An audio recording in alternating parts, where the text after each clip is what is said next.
ready to begin. Good afternoon, ladies and gentlemen. Bonjour, mesdames et messieurs. Come to the Boxing Canada Canadian Olympic Committee Conference. Après la belle conférence de Boxe Canada et du Comité olympique canadien. I'd now like to turn the meeting over to Ms. Jackie Skender from Boxing Canada. J'aimerais maintenant céder la parole à Ms. Jackie Skender de Boxe Canada. Please go ahead. À vous la parole, Madame Skender. Hello, everyone. We're here today with Mary Spencer, Pat Fiacco, President of Boxing Canada. Also on the line, we have Dimitri Soudas, who's the Executive Director of Communications for the Canadian Olympic Committee. And I also believe we have Carla Salian, who's the Chief Sport Officer for the Canadian Olympic Committee. We will begin by hearing a brief statement from Pat Fiacco, and then we will hear from Mary Spencer, and then we will take some questions from the local media gathered here, and then proceed with questions from the media on the line. Here's Pat Fiacco.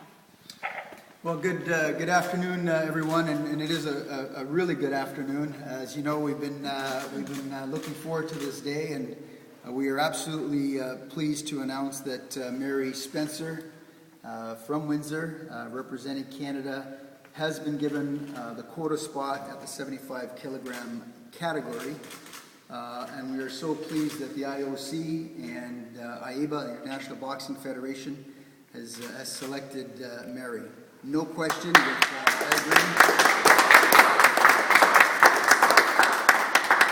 no question as a three-time world champion and someone that has really created a significant amount of interest and spotlight on women's boxing in the world, that Mary rightfully deserved this spot. At the same time, we're disappointed for Mandy Bujold and for Sandra Bizier, our other two athletes.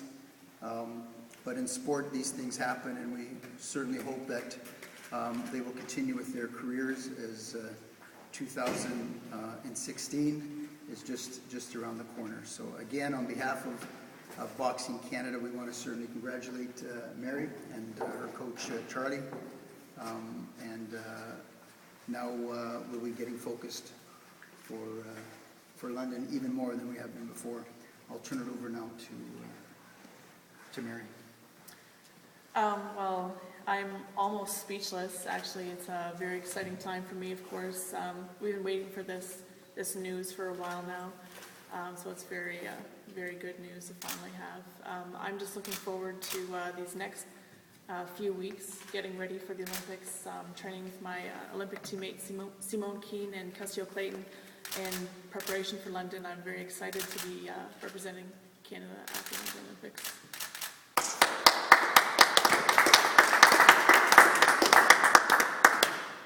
Okay, now we will take questions from the media gathered here. Mary, all this suspense, all this drama, how has it affected your concentration on London?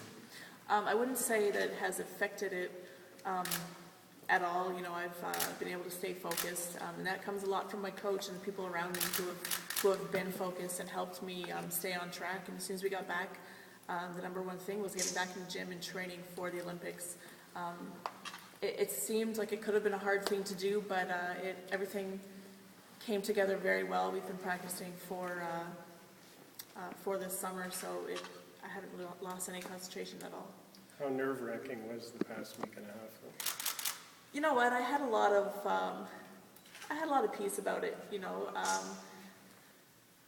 I had no idea what the outcome would be, but I felt good about it. I just felt like, you know what, everything's out of my hands. The only thing that I can do, and the best thing to do right now, is to stay focused on training for the Olympics, because if that answer is a yes, I need to be ready. I don't need to be trying to pick up any slack or anything like that. Mary, how does this process give you that much more motivation going into the Olympics? Well, you know what, it's like a second chance, and it reminds me of when I first started boxing. I felt like I was given a second chance, and I was able to prove myself through boxing. And now I feel like I'm in that position once again. I never expected to be, but I feel like I am, and I can't wait to really make the most and the best of this situation.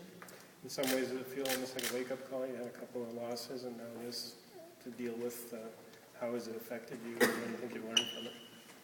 I don't really know what you mean by a wake-up call, but Yeah, you know, it's definitely a reminder that there are a lot of very good boxers out there in the world, that this is not an easy thing to accomplish, that there are only 12 women boxers at 75 kilograms in the world who get this opportunity, so I'm just really thankful to be one of them.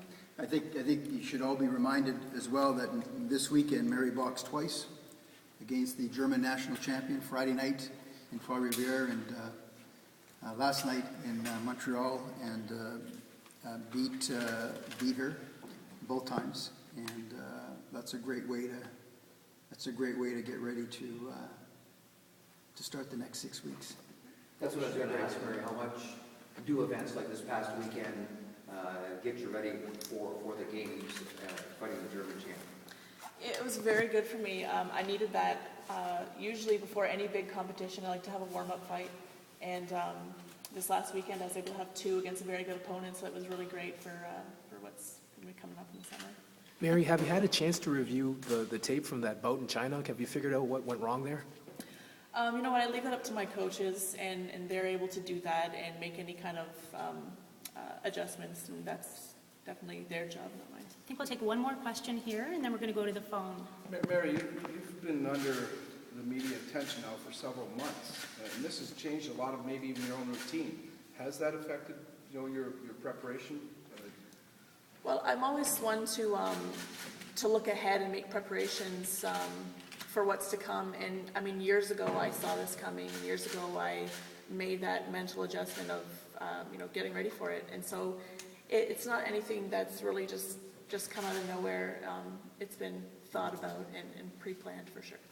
Okay, I think now we'll go to the phones.